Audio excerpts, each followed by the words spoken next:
challenge the nominee before us, members of the public. Welcome to this vetting approval hearing session for us. First, I want to the nominee before us to confirm if she is REBECA AKUAM LOMALIA. I am 100%.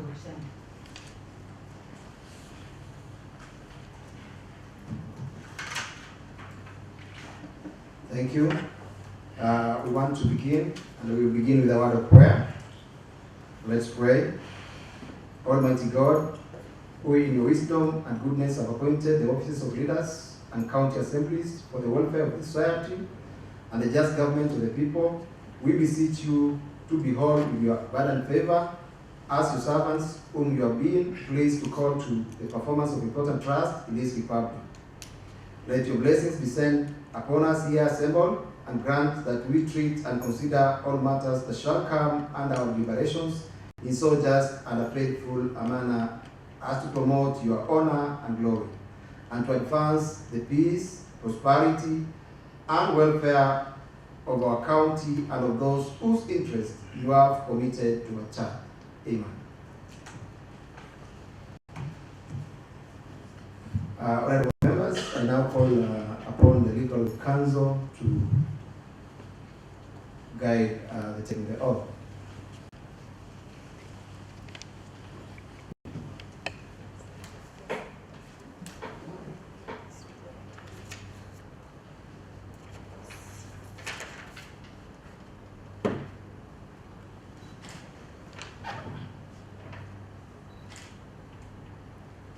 I, REBECA AKUAM LOMALIA, do swear by the Almighty God that everything that I shall say in this approval hearing shall be the truth and nothing but the truth.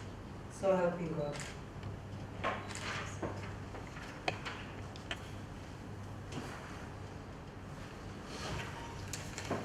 Thank you, Mrs. REBECA, and once again, welcome. I want to inform you that within your desk you have a notebook and a pen, which is meant to aid you in terms of recording numerous questions coming from members of this committee.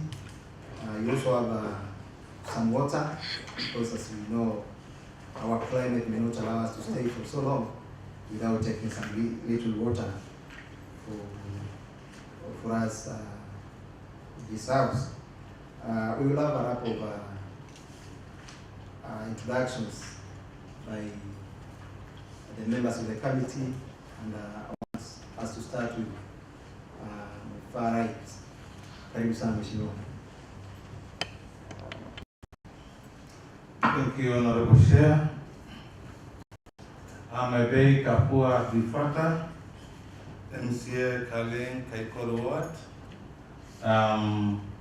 Deputy Leader of Majority in this House, and a member of the committee. Thank you.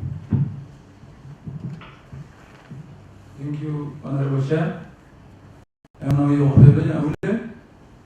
MCA for Kibishwad, and also I am vice chairperson for this committee. Thank you.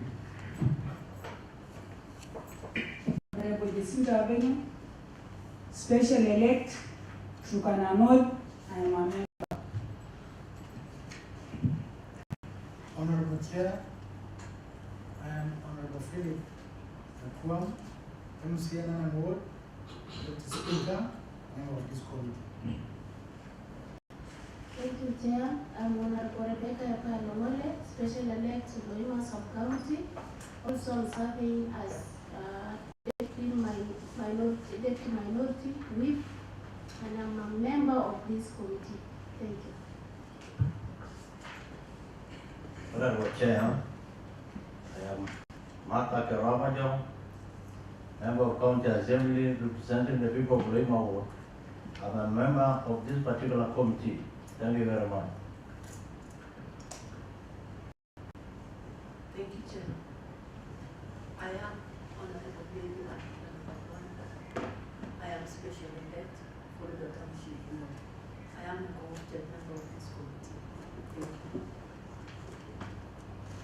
I'm Honorable Mokope from Turkana East Sub-County. I am a member. Thank you, honorable members. We have a host of secretariat. This committee is made up, is composed of 9 members and a number of secretariat. Among those ones that are within the house is Brenda Mana, the committee on my right, very small, answered editor, Mary Kutan, PR, Mekede Lomar Danga, media officer, Isaac Nakali, Sergeant at Arms, Regan Karan, Sergeant at Arms, Millicent Longor, legal officer, Pius, Director Pius, answer director, we have Ikamal, Director Administration. Also, this chance to recognize the presence of Honorable MCA Lapur is also within the building. And the rest, maybe whom I have not maybe named, you kindly acknowledge that you welcome to this session. The chairperson for this committee, the committee itself is the Committee for County Security, Administration and Management. The chairperson is Honorable Eliblin Samuel Aliwo, the MCA for Lobo Katwa. So once again, welcome. So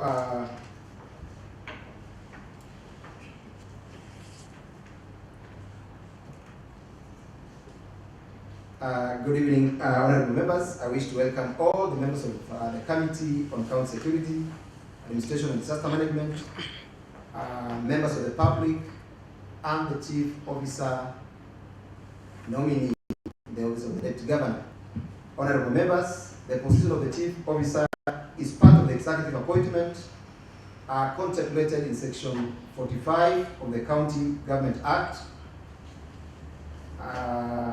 County Act number 17 of 2012, and the County Assembly is therefore mandated to vet and approve the appointment of their respective portfolio. And in this case, the Chief Officer, Office of the Deputy Governor. Honorable members, the vetting process is approximated to take 1.5 hours or less, depending on the precise nature our nominee will be responding to various questions. According to the Public Appointment Act 2017, Section 5, Part 1, the nominee was notified by a Gazette notice on the intent for her to appear before this committee on this same day. Honorable members, according to Section 16 of Ethics and Integrity Act, read together with the County Assembly of Turkana Standing Order number 100, Section 1, any member who is likely to be conflicted has to declare the nature of interest, whether fiduciary, personal, propriety, close family members, or pecuniary. A member who wishes to speak on any matter in which the member has a personal interest shall first declare that interest, and the member will neither score nor ask the nominee a question, and will remain silent or opt out of the vetting venue. These proceedings is for the notification of all of us that are open to the members of the public, and they are live on Etami Radio, FM, County Assembly official Facebook page, and YouTube channel. So before I proceed, I want to ask honorable members who are members of this committee, if any of us has the interest in this process of vetting Mrs. Rebecca.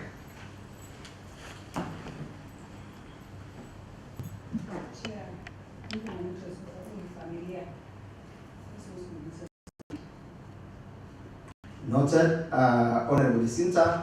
For that fact, therefore, the chairperson directs that Honorable Jacinta will not participate in the process of asking questions or neither scoring in this approval hearing process. Thank you. Similarly, for the notes of the public, in the gallery, I would like to draw the attention of the members of the public that during the vetting process, they are required all times to maintain silence. Off, and there shall be minimal movement that are likely to distract the committee or the nominee. The Sergeant at Arms is under strict instructions to eject any person who flouts these orders. I want to make a plea to the nominee to take the shortest time possible, to be precise in answering questions or responding to our questions. Once again, I want to thank everybody and wish that the process moves smoothly. And I want to take this opportunity once again to welcome the nominee and inform her to relax. We will have an interactive session with you, and we ought to begin.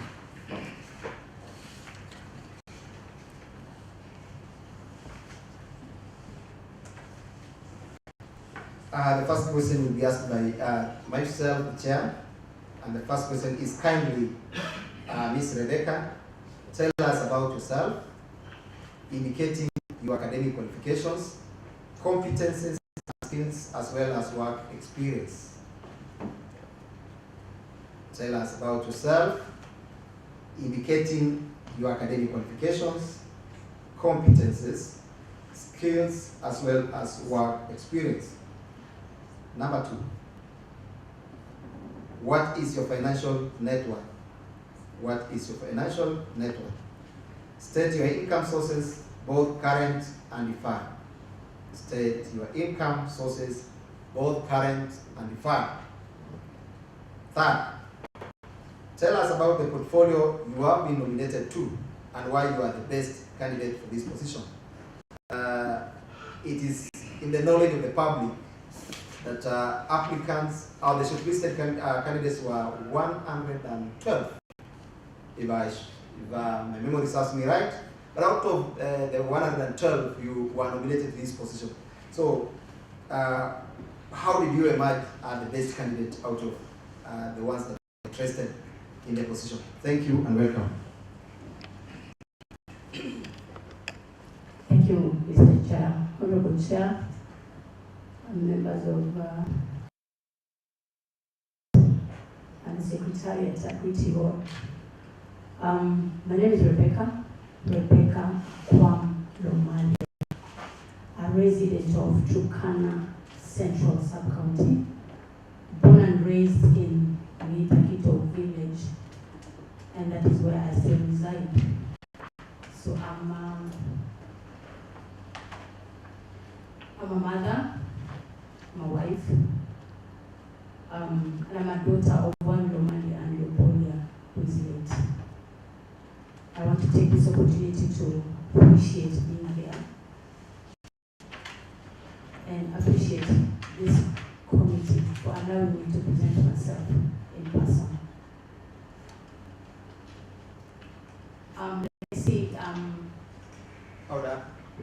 Although currently it's not so clear to us this direction.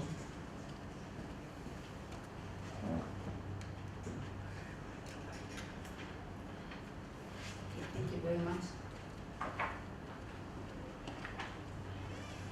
Like I said, Proceed. Thank you, Honorable Chair. I'm a resident of Turkana Central Sub-County, Township Road, to be specific. Born and raised in Itakito village, which is just just behind Resource Center.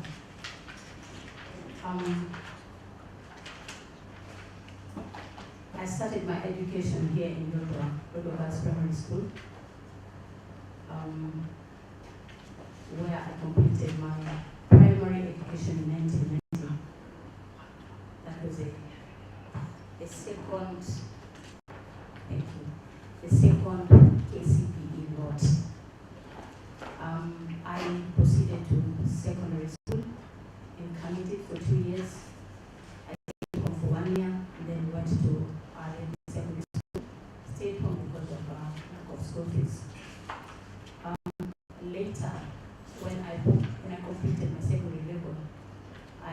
doing a number of hands-on work here and there, among them working with the UNHCR, repatriation project as a field officer. And then after that, I joined World Vision, Oxfam, and then I enrolled for my degree. I pursued a degree course in gender and development studies, where I graduated 2011. But by the time I was graduating, I was in Pakistan, which is way back in Asia. I am an influencer, as Rebecca. I am a negotiator. I am a trainer, which is my core business. Training and resource mobilizing is one of my biggest niche. And I think that is why I'm in this nomination. I just want to share my professional skills, my humanitarian background, which I have assumed in a while. Just to bring you my competences, resource mobilization is one of the biggest competence that I have. Training and capacity building is the other that I have. Negotiating and influencing, which is really key in this nomination, because the office I'm nominated to is an office that requires such skills, resource mobilization skills, working with partners, training and capacity building, sharing experiences, ensuring that there is proper monitoring that is done in the project, on and off. So I have a substantive experience to offer that will come in so handy in this nomination. I bring you prerequisite skills and I bring you prerequisite experiences for this post. Work experience. Sorry, Mr. Chair, I can read. Yeah, I think the voice is not coming so clear. The answer, people kindly guide on maybe what they're supposed to do, because there's some echo in the voice.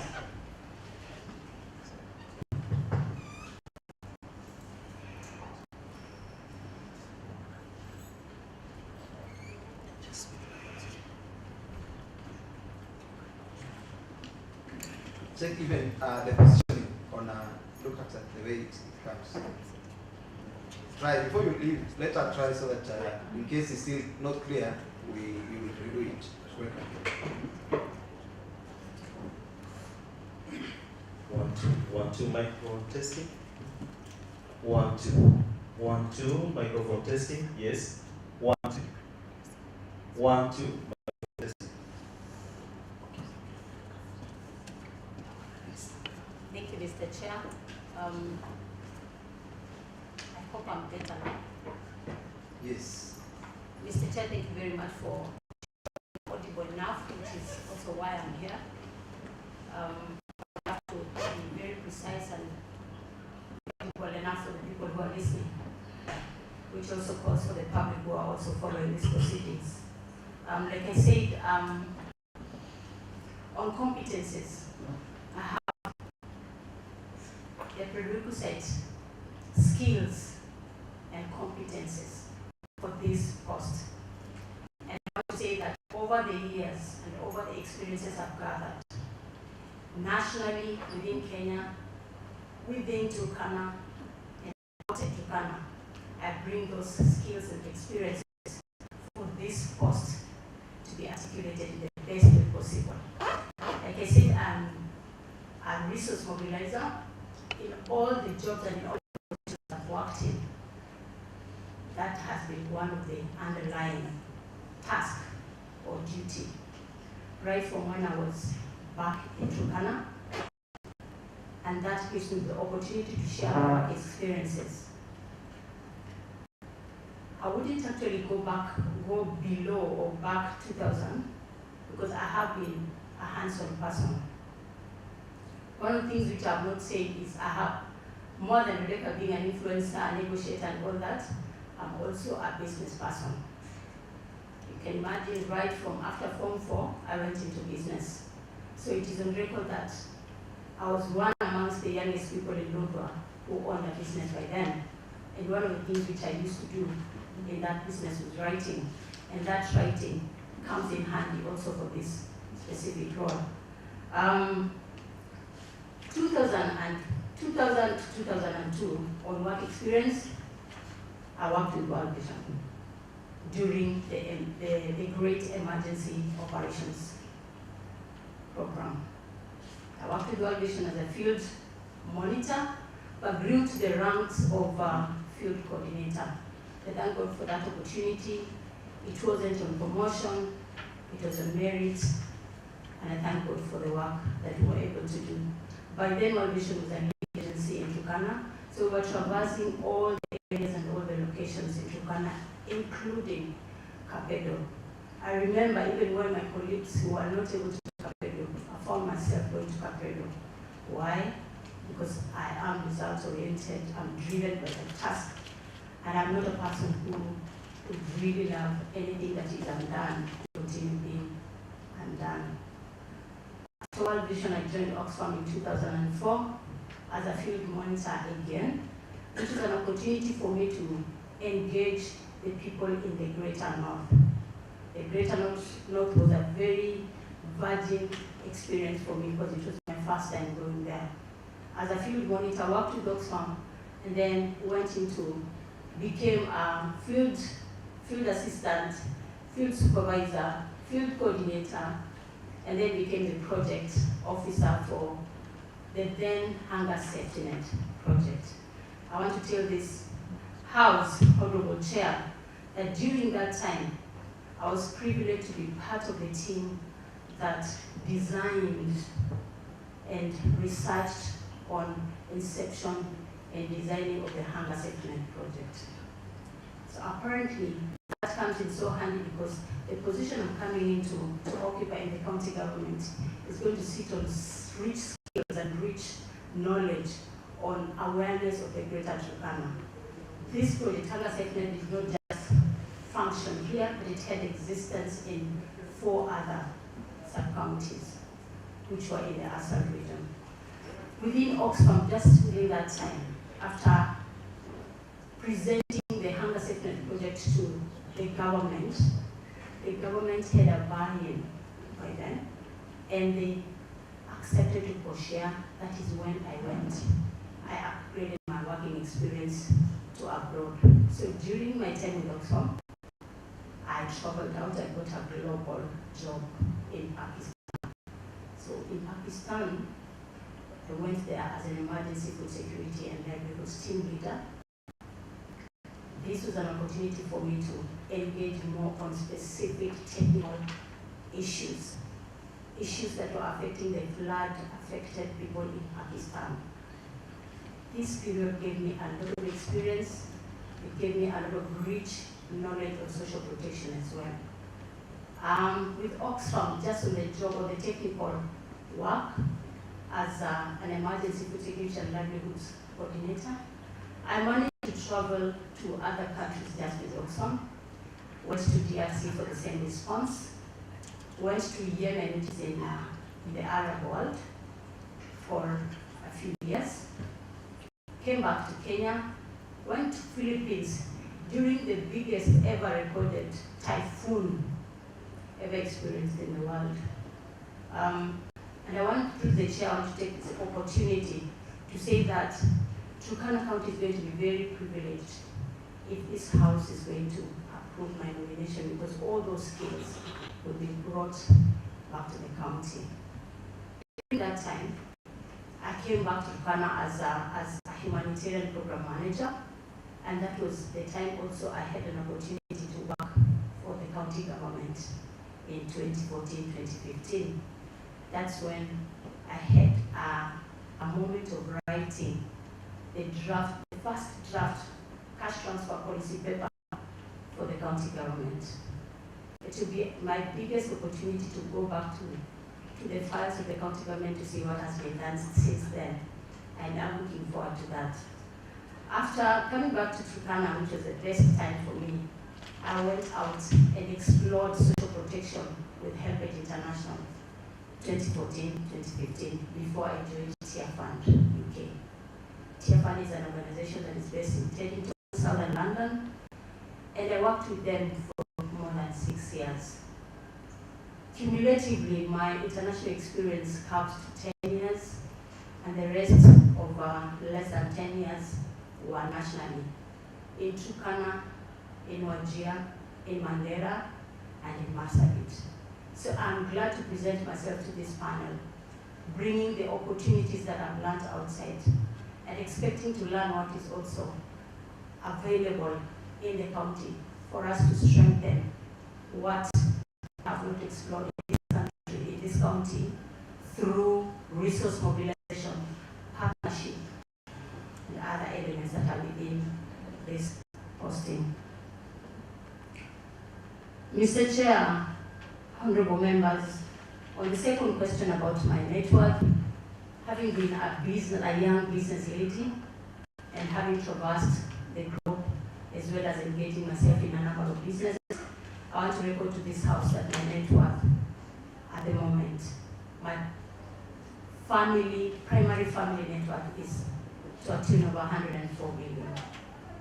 And this one cuts across the plots that are acquired, the buildings, the rental houses, the transport business which I'm engaged in, and also the steps I have taken towards petroleum and energy business. Should there be any need of providing the evidences, I will gladly do that. Thank you very much, Mr. Chairman.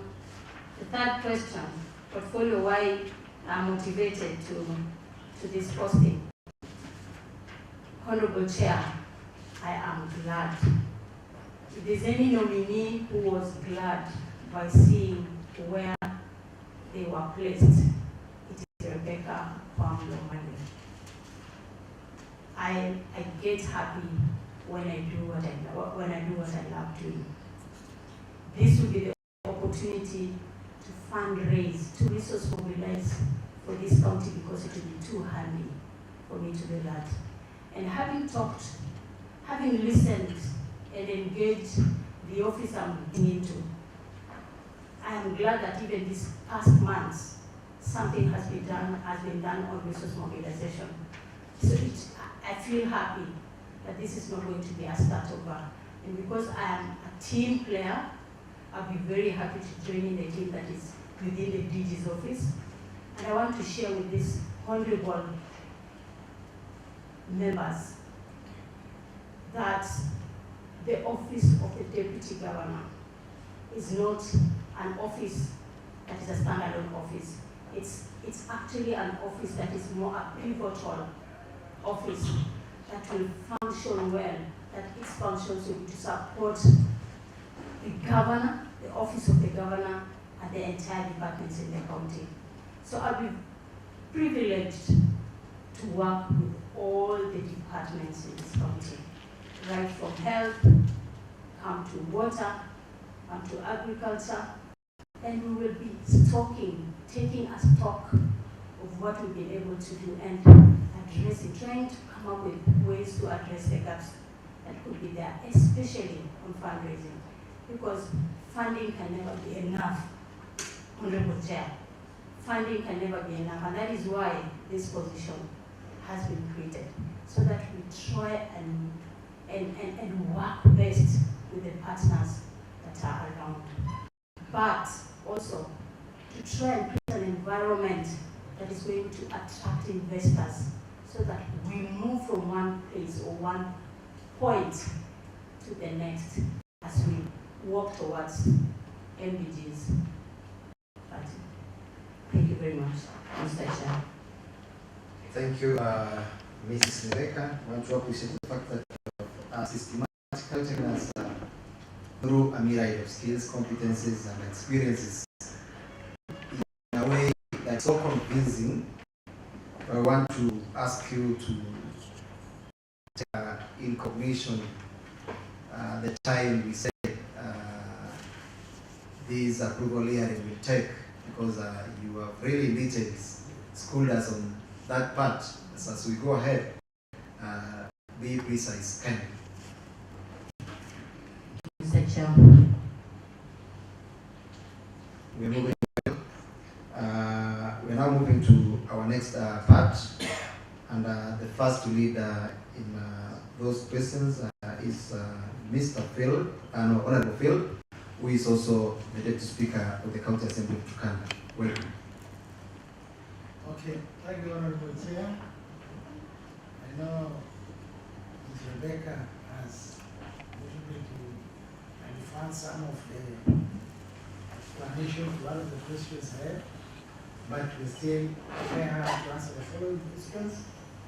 The first question to ask a nominee is, what experience in particular do you have in donor or partner coordination experience? Now the second part has the same experience. How can you practically translate that experience into partnerships and resource mobilization for our county, for Turkana County? That's the first question. What experience particularly do you have in donor or partner coordination? How can you practically translate this experience into partnerships and resource mobilization for our county? The second question, Honorable Chair. Turkana is known to be a county that has been a major recipient of donor aid in nearly all sectors. It has even been before being rated as a bottomless abyss of donor aid. What is your comment regarding this statement, a bottomless abyss of donor aid?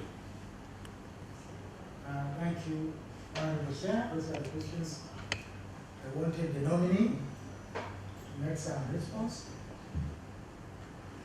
Thank you, Honorable Member. Let me ask Ms. Rebecca, are the questions clear for you? Yes, Honorable Chair. Proceed. Thank you, Honorable Chair, Honorable Members, and the entire Secretariat. The Honorable Member has requested me to share my experience in donor coordination. Indeed, I have substantive experience in donor coordination. Not just as a participant, but as a coordinator of donors. I've worked with consortiums which were funded with very big donors like the UK, USAID, CEDA, Canadian Fund, CEDA of Swedish, and all these are very strong, high-flying donors. ECHO not being forgotten. I have mobilized, I have spoken to conferences, donor conferences, in fact from Turkana district, speaking to a donor conference in the UK. So I bring the comfort of awareness of donors and how their regulations are, how they function, what their policies and niches and themes are. So I'll be very, very in good position to ensure that Turkana will not struggle on relationships. I'll be writing on relationships which I've had, and just to highlight the fact that my recent employer, Tiafan, had made a visit to this county a few months ago. We have that, I have that foundation and awareness of these donors. So it would not be very hard, Honorable Member, to share, for me to put all these things together and work with what is already there within the office of the DG. Because I know that office is already working hard around the clock to make sure that things on resource mobilization, on donor compliance, on donor relationality are being handled appropriately. I am aware that this is a very important function in this county. It has not existed. This is an inception for this post. So I'm coming in with very, very critical analysis and awareness. My antenna is up to ensure that we appreciate why the county government has decided to put this function up. Coordination, just like I said, in various countries and even in Turkana County. I was a member of the DSG, then became a member, a pivotal member of the CSG before I went abroad for my work. So I'm very aware how our relationships with the donors are. I have the templates. I am able to work turnaround with the donor requirements. So these are issues which this county, all the environment that is going to be put in place, we will enjoy. And we are expecting that Turkana is not going to be the way it is right now.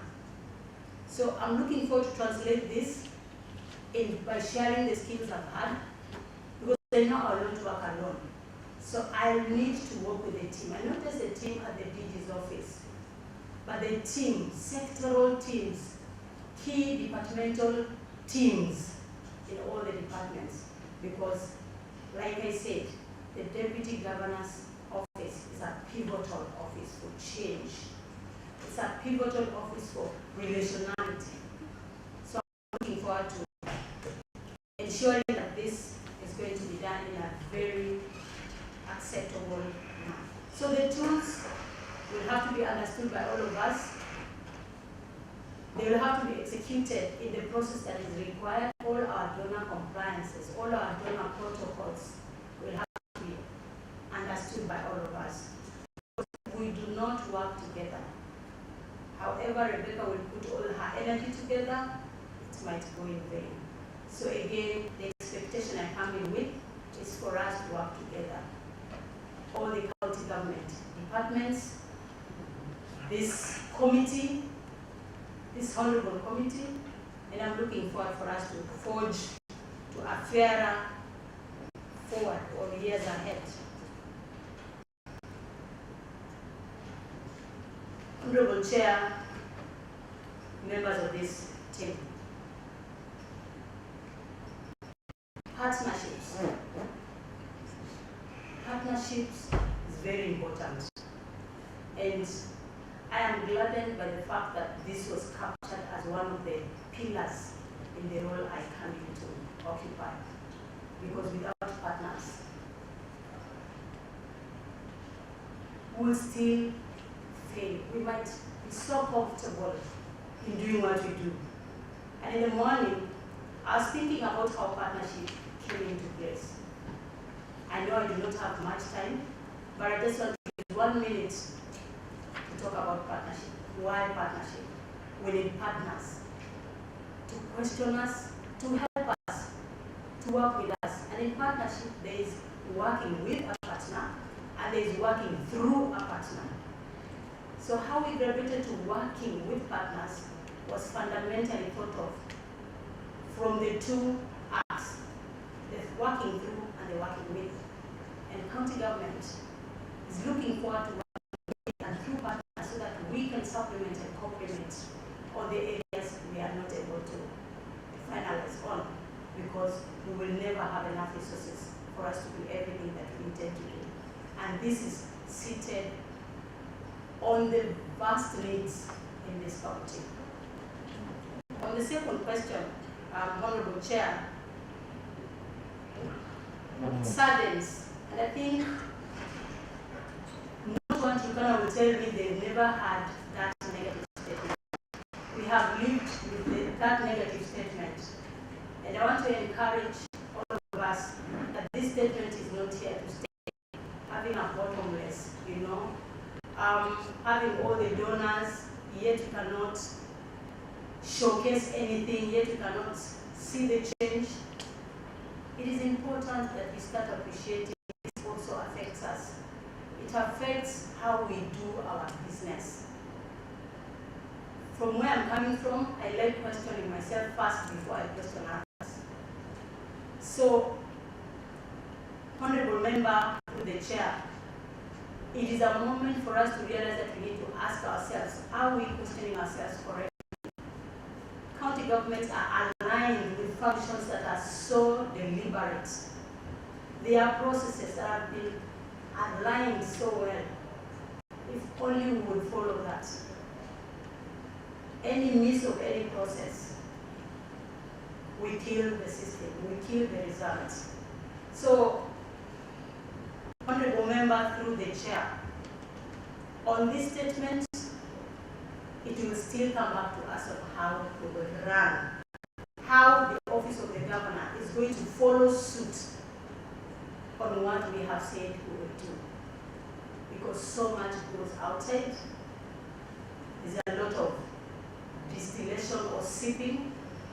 We lose a lot that is expected to do something which would make us run away from the name that we get from our friends here and outside. So I want to take this opportunity, the Chair, to say that I have planned out models of effective delivery. These effective delivery models is what will guide us. They will guide us to ensure that we do not use resources wrongly, we do not work without ensuring that there is planning in place and there is preparation. So we just have to follow that. We have to follow that. So these models are going to be very useful for this county. I'm not saying we'll stop hearing this name, but we will reduce the intensity of hearing these names. That one I give this committee. Thank you, Honorable Chair. Very well, Ms. Rebecca. The follow-up question from Honorable. Thank you, Honorable Philip. We are going progressing well. Next, also questions will come from Honorable Abdi Fatah. Thank you, Honorable Chair. Madam REBECA AKUAM LOMALIA, we've learned and acknowledged that you've been operating with the humanitarian organization for long, and we've realized you're a good fundraiser, a good negotiator, a good resource mobilizer, a trainer, influencer, and a merchant with adequate business skills. Now, I have two questions to ask in regard to the field you've worked for long. What measures do you plan to put in place to ensure that development partners are accountable for the funding they provide to the county, and the funds are used for their intended purposes?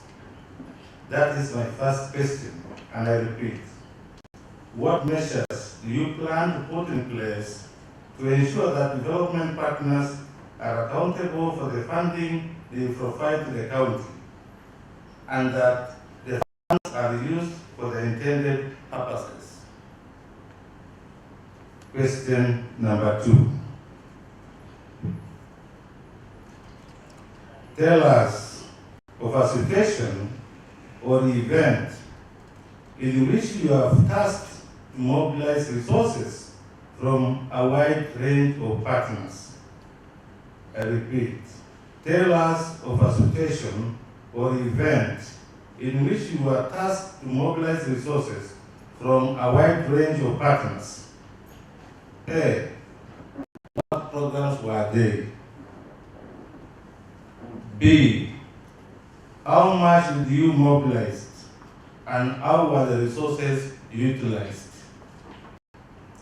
C, how do you intend to use the experience to strengthen the partnership in the county? Thank you, Chair. Thank you, Honorable Member. I want to believe Mrs. Rebecca Lomalia has clearly got the two questions very well. Proceed. Thank you, Mr. Chair. Thank you, Honorable Chair, honorable members, members of the Secretariat.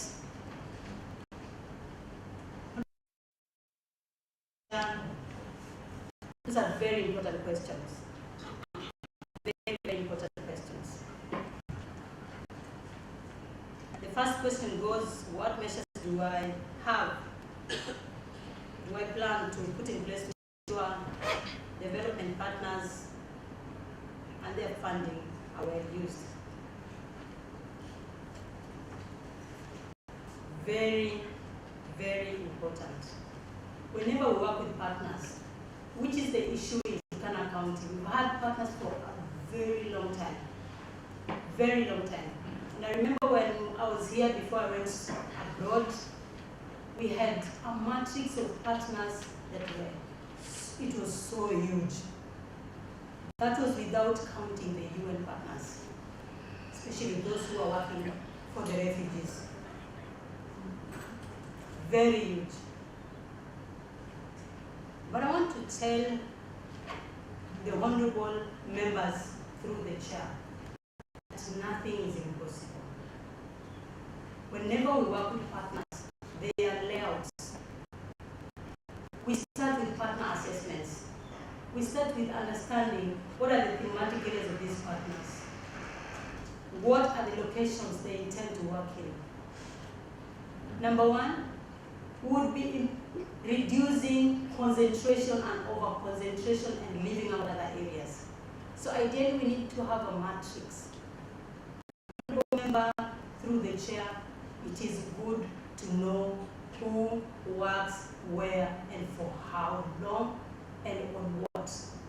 We used to call this a W matrix, a 3W. Honorable Chair, we used to call it a 3W.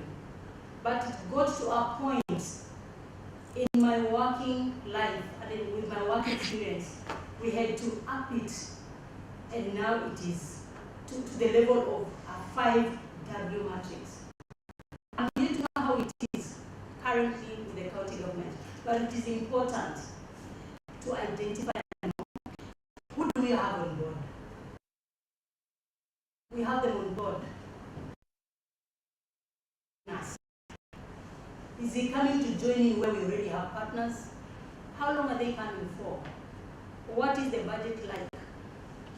And I want to tell this honorable house that I'm so specific on partners and how they utilize funding. I am one person who takes a toothpick to look at the budgets and how the spread of the budget is like. I'm from a background of a program, but I have dispelled and worked more on budgets and operational systems. That is why when you look at my CV, I've worked as a country director, but also as a regional grants manager. So, Honorable Chair, partners, if they are not guided, they will continue duplicating. They will come to the county and use a lot of resource on paying staff, but nothing goes to the people. And we will still have the problems. So again, it's classifying what they're coming for, how long they're coming for, how strong are they? Not you come today, and then tomorrow you're out of funding. What will happen? So again, I'm looking forward to a situation where we'll synchronize all these partners and spread thematically vis-a-vis the needs in the county. We already have the 9-point agenda for the county government under the plan of the governor. So that has to be aligned in every department in the county government. So, honorable member, without testing or taking more time, I want to say the initial inception is very important. So I would want to understand and ensure that we have the proper documents that are pushing there, that are monitoring, that are evaluating the partners. And all that is in the partnership agreements. It's not going to be recreated. These are things that are already there. So we will only be activating the use of these documents and enforcing usability of them at the county government and also at the partners level. So monitoring. Most of the time we do a lot of implementation, but monitoring, even when we apportion budgets, we do not apportion proper budgets in monitoring and research section. So I'm coming in to look at most budgets that are going to qualify at least 7% on monitoring and research exercises. The second question, I have mobilized resources indeed, and I want to bring my experience in Central Africa. Central Africa is just a country here. It's not too far. Most of us can travel out and have a holiday there. Central Africa is sitting on enormous gains, and it has a lot of partners in there, let alone the UN partners. 2017-2019, a problem arose from the conflict that was in Central Africa. And because women in Central Africa are very literate, through the research, women in Central Africa had no amount of access to money. Women in Central Africa had no money. So we created, through the research results, we created a project which I was leading, a women economic empowerment project under TFRTK. This was a 3-year project, and it actually garnered 5 million British pounds, not Kenyan shillings, British pounds. And by then, Honorable Chair, the pound was stronger as it is right now. So you can imagine, by the time I left, these women had income on their hands because they had already started receiving their own money. These women went into school because literacy levels were very low. There was no point of giving women money for business, yet they do not know how much to give back when the person comes to buy. And this is a situation that has to appear almost everywhere. We need to be very comprehensive in our work. And because these women also operated under environments of being stepped down, we had to do a thematic area, concretize a thematic area of transforming masculinity. Transforming masculinity is a concept that allows men to come and support the women. Men in Central Africa never supported women because they knew women were less, they were more than lesser human beings. They were, in fact, lesser than children, Honorable Chair. But due to the exercises, the trainings we delivered in Central Africa on transforming masculinity, those women are now appreciated in Central Africa. And by the time I am here, when I left Central Africa, I was a roving manager. I would still get the success stories of these people. Just the last communication I had with UK, they had already extended and given them more funding because of the success of that project. Honorable Chair, these are things that can still happen, but they require a huge investment of our own teams, number one. For us to get the buy-in of the people whom we are working for, we need to put them on board at all stages. Disallow the top-down approaches, even in our own implementation. The biggest assumption, the biggest killer for Turkana that might be giving us fair results is the assumption. We all assume, especially the workers, might be assuming they know everything about Turkana. And that is why, again, I am coming in to strengthen the research section within the Office of the Governor so that all the departments in the county government will invest in research. We need to have a team that continuously puts in information so that whenever we are programming, we'll be programming. Thank you very much, Mr. Chair. Thank you, Mrs. Rebecca. Back to Honorable Lee. Father, is there anything? Sorry. Thank you, Honorable Chair. I think all my questions have been answered well. Now we're progressing well. Our next honorable member to ask 2 more questions is Honorable Mary. Kindly welcome.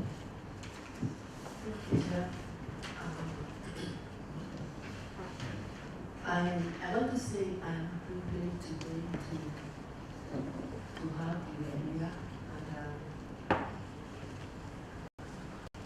and I just want to ask you 2 questions. Now, we have a lot of concerns in our county, and among the concerns we have quality health, nutrition, access to sanitation, access to safe drinking water, and education. These are the major concerns in our county. Now the question comes, in your view, what are the pressing needs of the county? As far what the concerns have stated,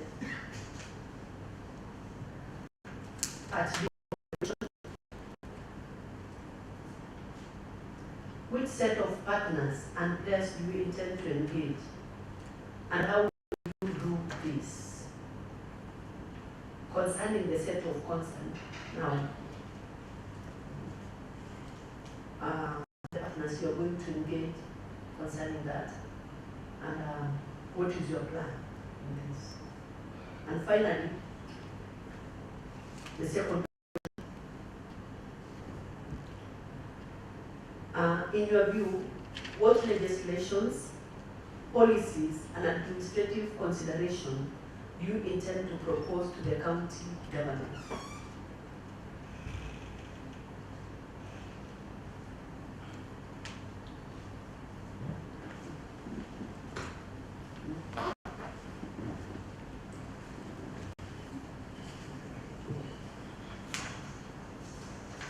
And these policies,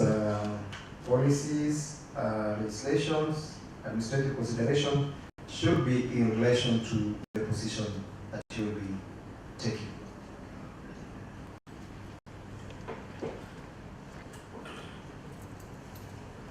Thank you, Honorable Chair. Thank you, Honorable Member, for the questions. Indeed, the areas you have highlighted are some of our major areas of need.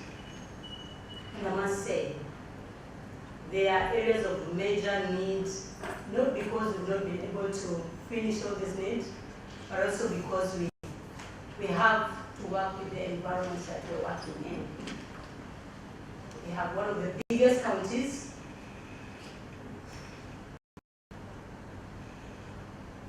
and we have people sparse due to the livelihood that is our major livelihood in Turkana County. So even operating and ensuring that needs are responded to and our people are met with the needs they require, needs a huge investment. We are seasonally challenged in this county because the topography and the environment we are living in does not allow us to experience rain. So for some time, we might not even have rain. There are years we've gone without seeing rain. So that affects the water quantity under the soil. Nutritionally, there are other parameters that happen which affect us. And we love that the social problems do not affect or they do not contribute to malnutrition in Turkana. That is where the social problems, the habits affect a lot. Until children are born with wrong genes and so they become malnourished forever. So member, the chair. We are privileged to have a county that is sitting on challenge ground, but we still have to thank God for it.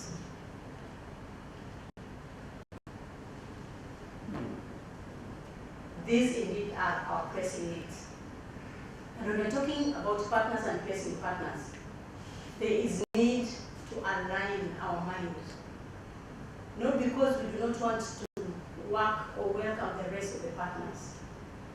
Turkana County should be known, should be heard, should be read, even before someone comes to Turkana County.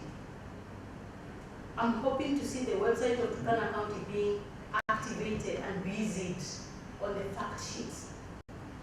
I'm hoping to see a team that sits at the Deputy Governor's office, archive fact sheets, problem sheets, so that whenever we receive donors, we are able to align them. We are prepared with information. We have an information hub that is already ready.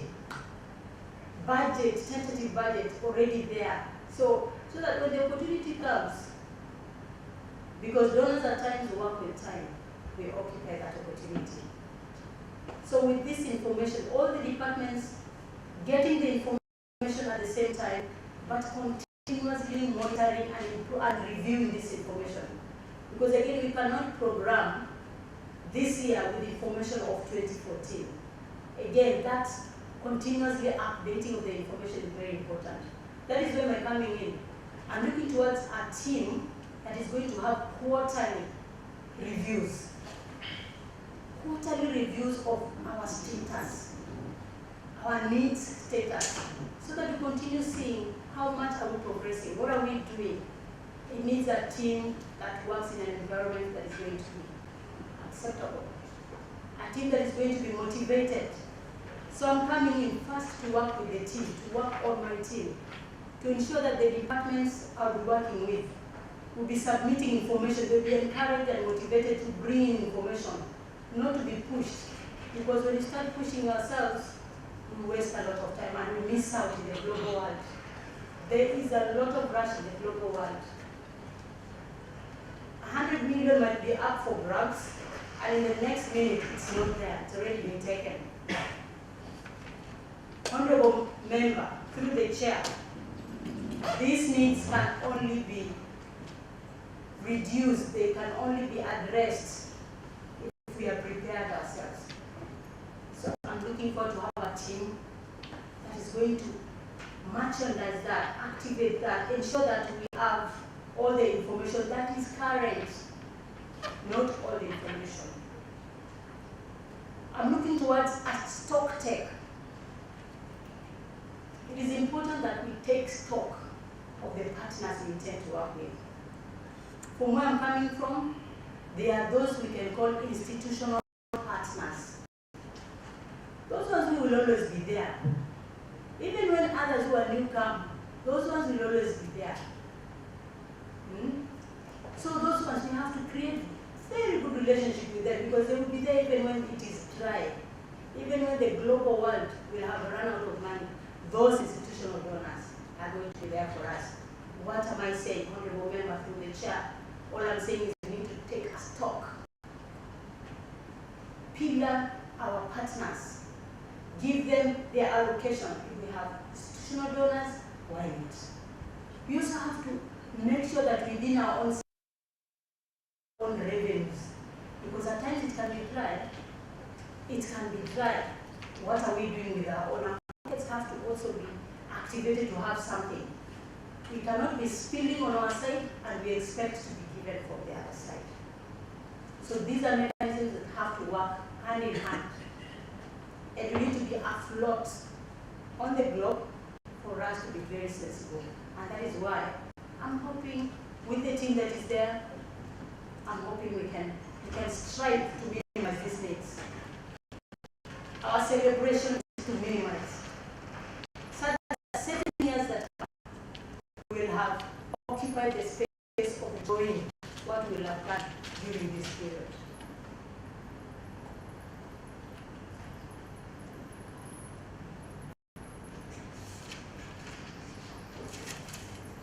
The second part of the question through the chair was the set of partners which I just explained on. Yes, which I just explained on. Thank you very much.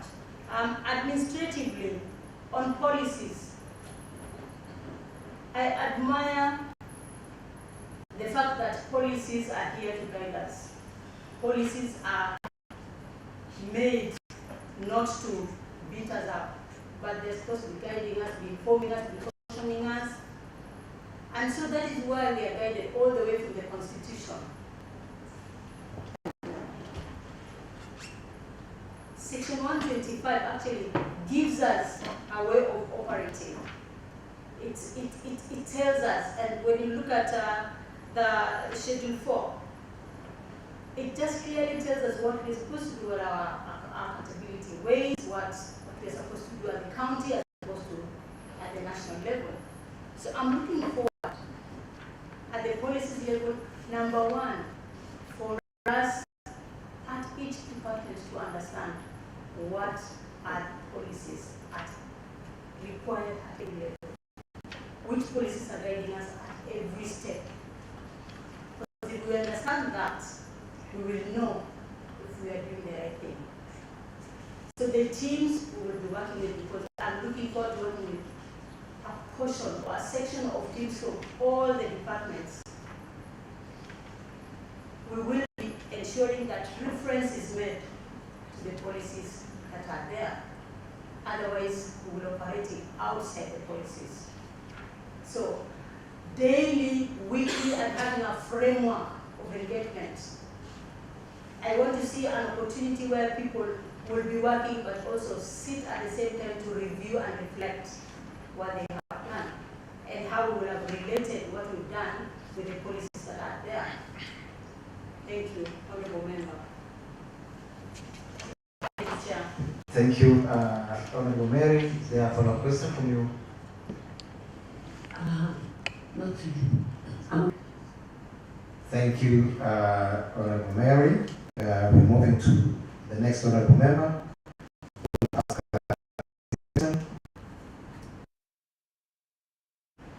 Kope, who also doubles as a Deputy Chairperson for this committee. Welcome.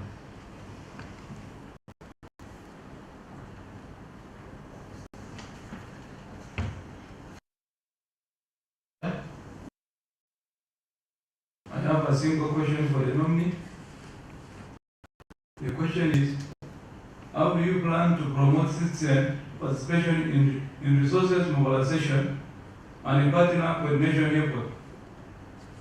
And how will you ensure that their voices are heard in decision-making process?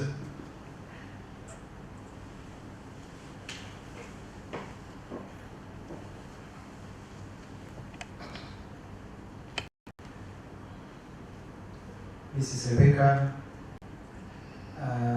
the question from Honorable Member is promotion of citizen participation in resource mobilization and partner coordination efforts, and how to ensure that their voices are heard when it comes to decision making. Proceed. Thank you, Honorable Chair. Honorable Member, through the Chair, this is the first budget process expectation. So whenever we talk about budget process, this is the very first. This is a feeder. Citizen participation is a greater feeder. It is a feeder that tells us and informs us what the needs are, what has already been done, what they can do on themselves, and what needs external support. And that is what comes back to us prioritizing and presenting to the County Assembly for approval. So this, Honorable Member, through the Chair, is very, very important. Promoting citizen participation. There has to be means of ensuring that citizens participate right from the initial stage to the end stage. Honorable Member, through the chair, I'm coming from a background where the people, the voice of the people, starts and ends the strongest. Because I've seen projects where programming is done, implementation is done, but no one goes back to the community and tells them this was done and we did it 90% or 100% or 50%. So citizen participation, in my view, is very important. The co-opters, the initiators of this process have to be engaged. Members of the communities, from the various places they will be, they should be influenced, they should be encouraged to pass channels of information, to pass specific requirements that they would want to be attended to through the channels that are available and usable. I'm saying this because you could be having a need to make people in network enabled areas to reach us, to participate. How will they participate? How will they call us? Maybe there is no road network. How will we even reach them? So there is infrastructure. There has to be mechanisms. There needs to be explorations on channels of communication, ensuring that these people are heard, ensuring that they participate and their say or their voices are heard. So number one is engaging them and ensuring that which is the best for you. Honorable Chair, Honorable Member, that is a moment that needs to be done, and we need to be with the people. Way back when I was working, we started doing a lot of accountability mechanisms and grievance mechanisms with the communities. But one thing was not working well for us. The assumption was you have a toll-free line to send a message on any issue. But not everybody had a cell phone. That channel of communication isn't effective. So we need to get back and realize what is best for Turkana. Is radio station almost everywhere? Do we have radio receivership almost everywhere? Can our people be hearing us? So it is not time for us to assume anymore. We have to start interacting. And I thank God, all representation, all corners of Turkana County are represented in one way or another, here in Rome or even outside. So there's a way we've just started touching all the corners of Turkana County. So we'll still have information in one way or another, but we have to panel and align these channels to which ones are effective in area A and area B and area C. How do we make the voices of these people heard? We have to ensure that they are involved in all stages, right from preparation stage and planning stage, all the way to evaluation stage. I would make sure that we become a people that will still go back to the people and tell them, this is the report. When we came here in the research, even before presenting the results or even after presenting the results, we should be a people who can go back and say, these are your summary results of the research. These are things we never do. Maybe we do, but we need to do more on the same, because that alone will make people appreciate, it will make people want to participate more in our nation building. And nation building here is Turkana County building. Thank you, Honorable Member, through the chair.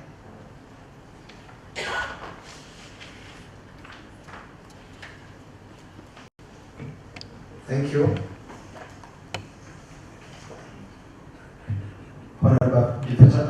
Honorable Nawiakobe, is there anything? Honorable Chair, I'm okay. Well said. We are moving to Honorable Mark Akeru for your questions. Thank you, Honorable Chair. I only have two questions to put to the nominee. One, considering current budget gap versus annual county allocation, how do you plan to work with the other government agencies and stakeholders to mobilize the resources for the county's development agenda? And how do you plan to ensure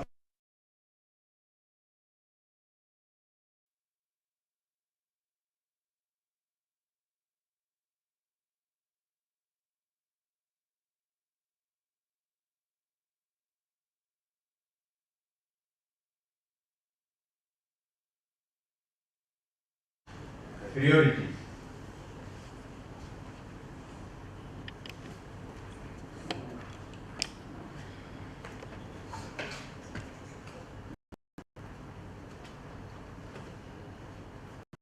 Ms. Rebecca, are the questions clear for you? Yes, Honorable Chair. Thank you. Proceed.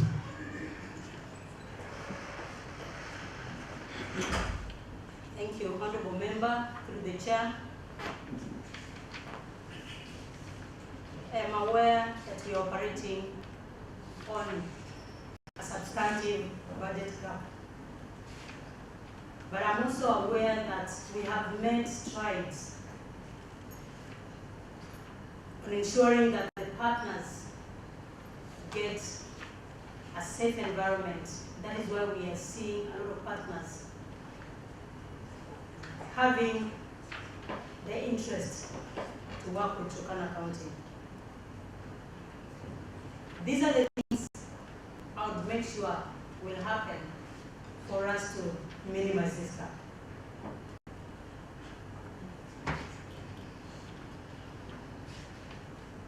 Proper budget preparations. I want to appeal to this House that with proper budget preparation, we will have the actual requirements, not duplicated, not done, not stubbornly carried forward in our budgets. And this is a process that needs to be done holistically, drawing in people, sector leads, department leads from every department in the county government. Number two, there will be need to have a transparent model of executing, implementing, evaluating with our partners. Is it possible for us to have a glance snapshot, our projects at a glance? Of course it is important, and it is possible for all of us to have our projects at a glance. The digital world has taken over, and all of us appreciate that technology can help us a great deal. These gaps are the ones that will help us on a glance.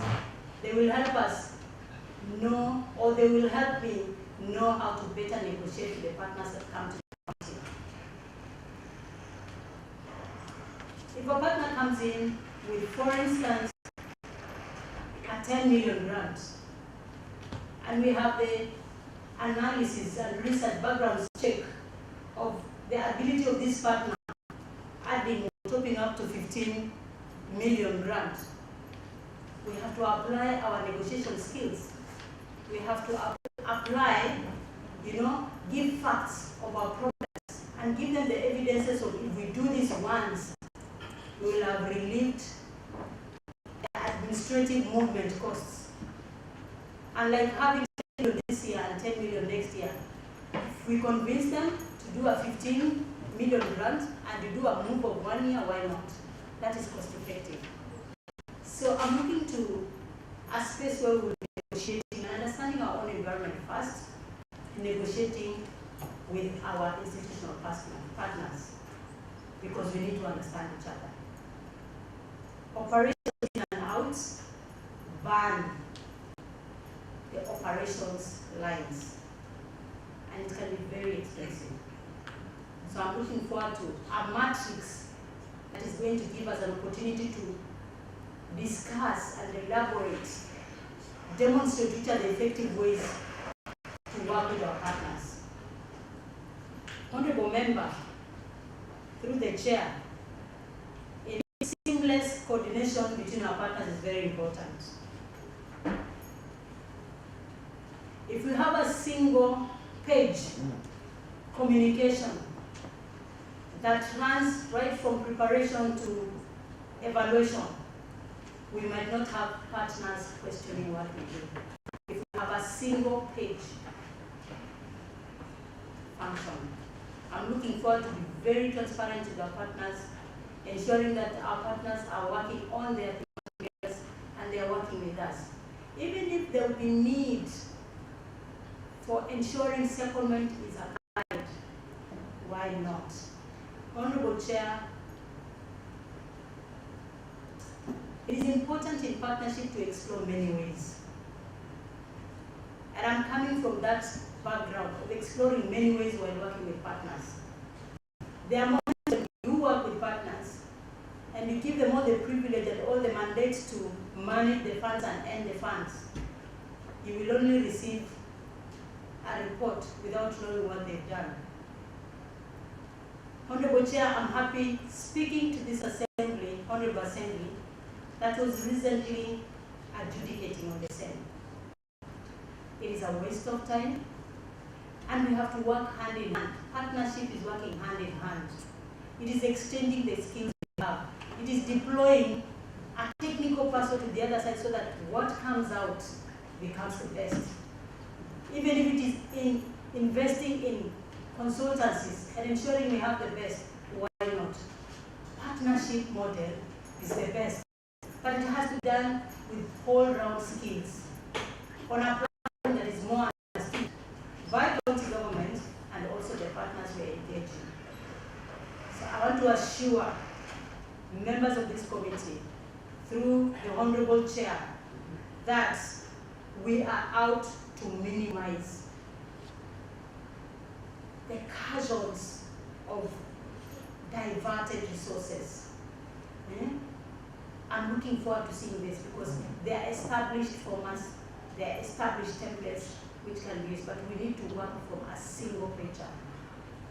Thank you very much, Honorable Chair.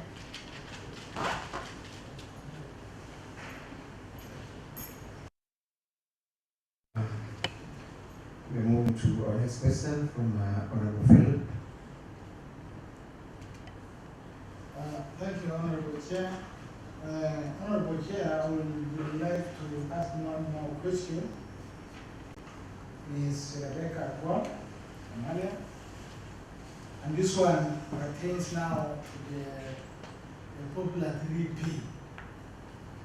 The question is, what measures do you intend to put in place to promote public-private partnership for development projects in our county?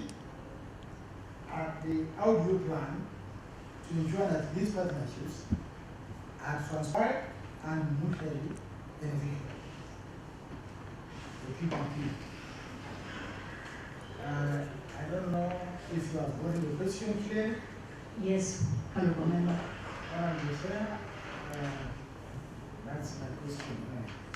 Thank you. Welcome.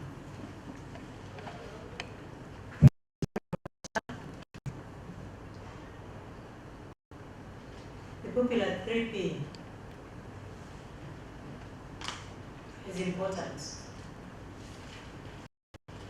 And I want you to be aware of case, which is a statement, example of how 3P functions.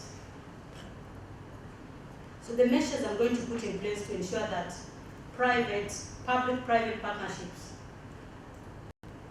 function effectively are ensuring that we have proper communications at all levels, right from inception. Ensuring that all the actors start from the same footing.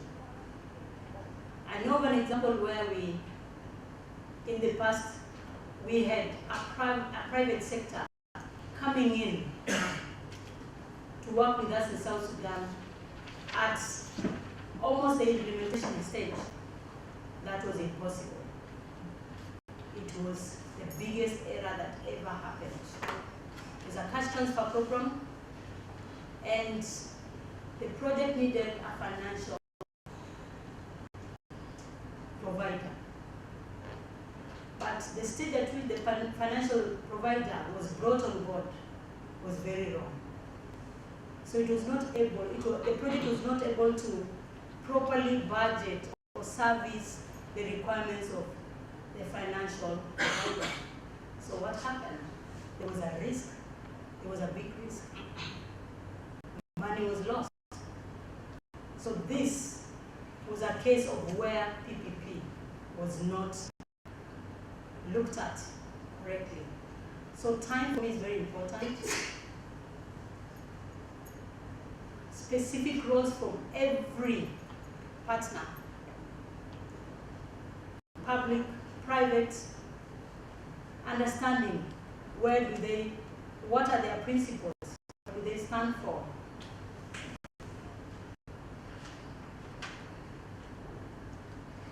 Just an example to that, Honorable Chair, is when you have programming that does not also consider the faith, yet the faith is also required to be considered, the timelines. So time is important, understanding quantiles of relationality, roles and responsibilities, their beliefs, their policies, very, very important.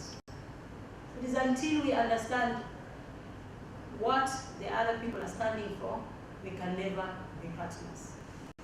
So I'm looking forward to having a place of strengthening PPP by ensuring that everyone on board is well aware of the functions of the other, is well aware of how the other person covers and minimizes their challenges. The biggest thing I have worked towards seeing in my life, Honorable Chair, is transferring the risks to the communities. No project, no program should transfer any risk to the community. So all this, and I love saying, whenever we are doing any projects, including the partners, including the government, the public, we have to be very good at risk analysis. In most cases, we run away from risk analysis and actioning, coming to the reality of the risk assumptions that can be drawn. It is important at this level that we appreciate and analyze the risks, but also start by discussing the risk right at the beginning to the end. Thank you, Honorable Chair. Thank you too. We are proceeding well. We are almost going towards the end. I'll give you about a minute or so that you take a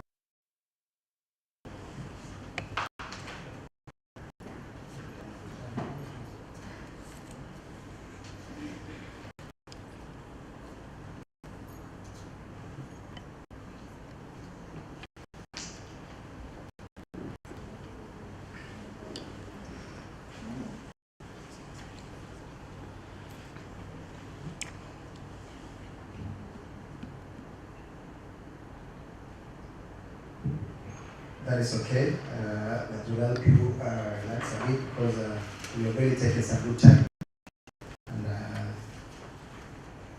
it requires some water in the body. So our next question comes from Honorable Rebecca.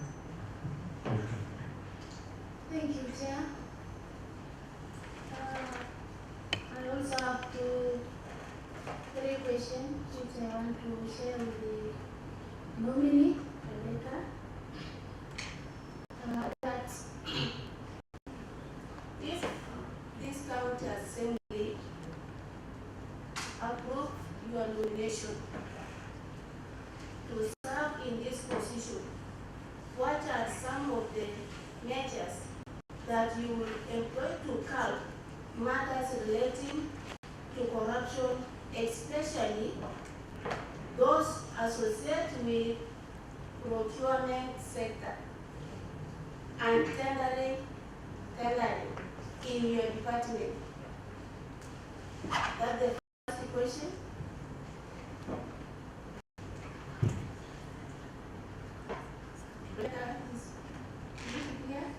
Yes, it's clear, Honorable Member.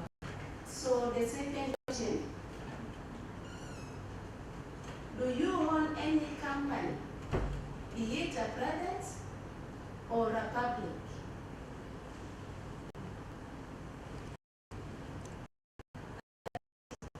Maybe take another group, and then maybe. Just, Or will I make let's finish. She will note down. Question 3. How will you handle matters in which you have direct or indirect interest and it's likely to compromise your level of decision making?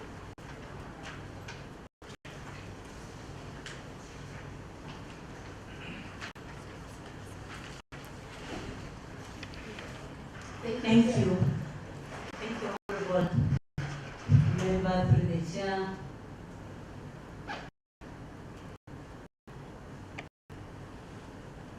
To start from the last question, through the Chair, how to handle matters conflicting my interest. This is possible. These are possible realities that we face, and they require maturity whenever they come around. We can never say we will ever work in an environment where we do not experience conflicting issues that affect our interests. So the best way I can always handle this, number one, is to refer to what the policies say concerning the matter at hand.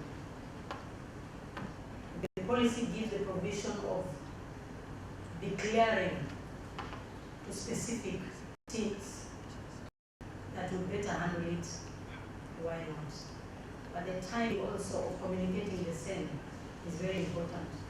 At times when we do not communicate such interests in time, they will propel to bigger issues. So again, I am coming from a very open background. I like discussing what comes to me. I do not like whispering and continuing to whisper. That is just an attribute that I have. But on this matter, professionally, I'll have to consult what the policies say, and I'll have to handle in line with how the policies are. If it's conflicting me, I would not be the best judge. I would have other designated bodies to handle it, as long as I present the issues as they are, without any sugarcoating. Question 2. Do I own any company, or private, or I'm a member, director in one company, one limited company that is owned through shares. And I know the conflict that will bring. And I want to be clear to this honorable House that that is a limited share company which has a provision of withdrawal anytime, because operationality is not single-handedly on one person. It operates on limited shares. Matters relating to corruption, tendering, procurement. This is an area all of us would want to appreciate and pray that one day we will never hear any corruption. I know there will be a time, I'm very positive, Honorable Chair, that there is going to be a time where we will not be talking about corruption within us. We will be, enjoying and appreciating what we've done transparently. Honorable Member, through the chair, these things happen right at the planning stages. If I plan to corrupt the system, it is started from the planning stage. So to be honest, you skip a process. For instance, in procurement, there is a framework that is supposed to function or facilitate procuring a service, and then you bring in a requisition. You have flouted the system, and it's big time. So there are policies in place, there are guidelines in place. My function will only be facilitating and being close with the teams. The Office of the Deputy Governor, through the chair, does not have any development budgets. However, this is not to claim myself because I'm still in county government. So I'll still be bothered with how the rest of the departments will be handling this. We'll be creating an opportunity of us meeting together and just revamping the process of understanding procurement guidelines, process, ensuring that we do not from time to time have single members in a single committee forever. That would just be an advice I can give. Because again, if you have one member forever, Honorable Chair, it's dangerous. So again, mechanisms of, making that we are busy, we are seeing the process. We have to be talking. We have to be going through what is supposed to be done. Every section of the procurement process has to do their part well. Just to give an example, if an invoice of work done gets to the examination desk and the examination team does not do their part appropriately, they have released. So again, it's just for us to appreciate and work together, reminding ourselves that this is for us. If we cut the bills now, it will be affecting the people we are serving. And I want to, through the chair, to be guided by what the policies that are there say on these issues. Procurement module, a whole booklet that sits in almost all offices. Why? So that you can take references. If I forget this step, I refresh myself. The same is available online. Culture of reminding ourselves what is expected to be done. Honorable Member, through the chair, I want to share with you that things that befell us, we just to do the wrong things, affect us forever. They do. And theory which we believed in Tier Front, theory of poverty. Theory of poverty, which is in 3 phases, and it only stands on relationship. Our relationship with the other person, our relationship with the Mother Earth, the environment, and our relationship with God. If we get to obtain that, Honorable Member, through the chair, I think we will have sobered our minds with conscience and guided by the policy and the constitution that we have at hand. Thank you very much, Honorable Chair. Thank you, Ms. Rebecca. I have one practical question. You are going to face, you are likely going to face, I'm not saying you are going to face, but likely you're going to face these senior positions, be it CCM, be it chief officers, are clustered as political appointments. And therefore, you are getting into a position which there is the interest of His Excellency the Governor. Now, briefly explain, in a minute or so, explain to this committee what will you do if one day His Excellency the Governor instructs you to influence a lucrative tender to a die-hard supporter, that who made the loudest noise, who ensured that this government is in place, who sacrificed, including his resources, to ensure that the CEO is in place. What will you do?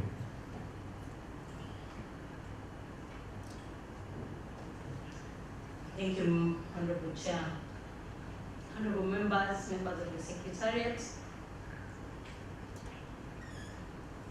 Truthfully, these statements or the example you, Honorable Chair, cited may happen, but I'm praying that it doesn't happen. But in case it happens, CEO of the county is aware of what the Constitution says. The office I will be holding will be guided by the Constitution. The officers who will have been involved from process 1 to where those documents will have been will be aware of the Constitution. And that is why it is important for us to involve even the contractors to be aware of what the Constitution says. A single divergent mention may be a lie, but I will have to be guided by the Constitution. And to minimize it, it's for us to ensure that all these contractors are aware of what is possible and what is not possible. If they want the richest or the big lenders, they should just follow the procedure. If you have an illegal company, why not follow the procedure and you get through the proper steps? So it's just encouraging. If it is gone, it is gone.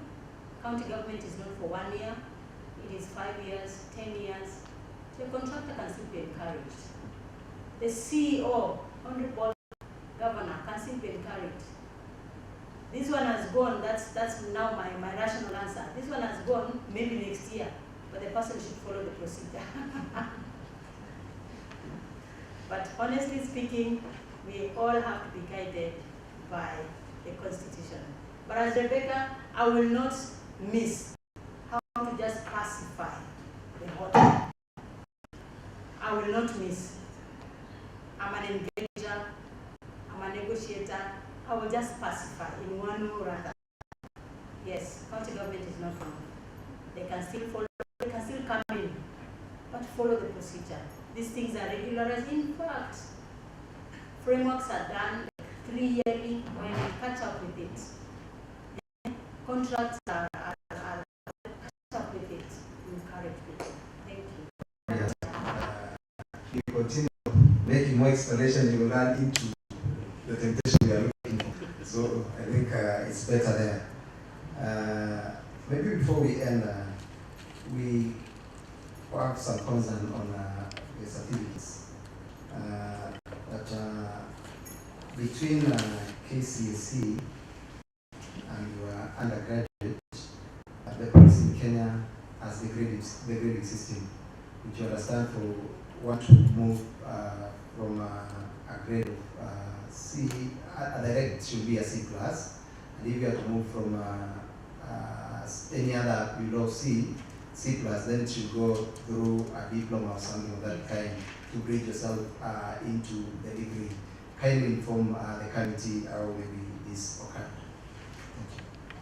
Thank you, Honorable Chair. One certificate is not there. A diploma certificate, it's not there.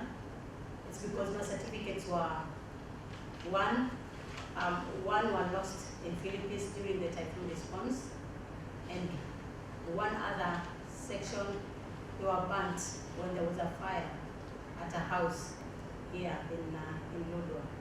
And I've been flying around busy, but there's a diploma certificate. Sorry, Honorable Chair. Well said. We will take that as we as well consult our legal counsel on the breeding part of it, so that we are in the right part of the law. Thank you. I now go back to honorable members. If any of you has any supplementary question for now, before we set our session down. Honorable. Okay, thank you, Honorable Chair. I just have one, because we skipped it a little bit. I have one follow-up question. You know, we have talked of coordination, we have talked of grants, we have talked of PPP, activities. What was my question in particular is, during these engagements, a number of memorandums are entered into. How, or I can put this way, how can Madam Rebecca now, if approved by this committee, ensure that these MOUs are also reflected or otherwise reach this county assembly, so that we also be part of it? Not only that we hear engagements, but the actual approving body has no copy or grasp of what is really taking place. Thank you, Honorable Chair. I did not want to go without being responded to. Thank you, Honorable Phil, who was the next speaker of this House. Kindly respond, Ms. Rebecca. Honorable Chair, the honorable member has made a very clear statement. I'm not sure it was a question, but it was a statement. And I want to appreciate moving forward functionality of this honorable committee. Partnerships are guided by engagement tools or partnership tools. And these tools, because this committee is an arm, these tools will not be ratified, will not be embedded. That information will still be in file. I am very sure they are in files. Memorandum of agreements are in files. And this committee, Honorable Chair, will be involved in all stages. If there's anything that has been missing, we will make sure that we have information at par for all the information that we expect to have. Honorable Member, that is the biggest, it's a big contribution. It has to happen. Thank you, Chair. Thank you too, and this session. I appreciate the fact that you have really taken us through a wide range of experience. And I've enjoyed a realm of fantasy when you literally brought Central Africa from the original place to Nakwameku. You just said, that's here. And you increased the appetite of the honorable members traveling widely the way you have done. And that I think that is we are going to maybe consider. Again, I had transforming masculinity. I think you're giving us a thinking of Central Africa behaving the same manner, behaving in the same manner and the culture of the Turkana community. Because when you see the Turkana initially were playing a part that does not help the women, I think you are coming into it to ensure that we come into board ensuring that the culture is also a person to blame. Thank you for schooling us and making the men here, because most of them come from that culture. And I'm seeing Honorable your Papa is looking at me and saying, I think the person has told us something. Now we are really coming to that. We want to appreciate all what you you have contributed to this house as the chairperson. I am convinced that the right ink was put to the right pen. And before maybe the approval is done by the house, you look to be the material that position is looking for. Before I conclude, I want to give you a minute or two so that you say your last words. Welcome. Thank you very much, Honorable Chair. Mine is gratitude. Thank you for having me here and listening and engaging with me. Thank you very much, Honorable Chair. Thank you too. Lastly, I want to appreciate all of us for taking the lucrative time to ensure that Mrs. Rebecca has gone through the process and to the right in the right way. Also want to appreciate the members of the public who are seated in the gallery for observing the few rules that we stated in the beginning. And I want to encourage them that it's not only when Mrs. Rebecca Lomalia is coming for approval hearing, that is when you are allowed in this house. You can still be coming when some very important debates that pertain this county of our noble county of Turkana are debated here. You are still welcome to the gallery and maybe follow them suit. With that, I want to say thank you for everybody who has been here with us, and I wish to say our session is off or is closed. I want to ask the Sergeant at Arms to escort Mrs. Rebecca Lomalia, and before that, ensure that you have the documents, the original documents you brought us here, so that it may not bring you problems when you are out.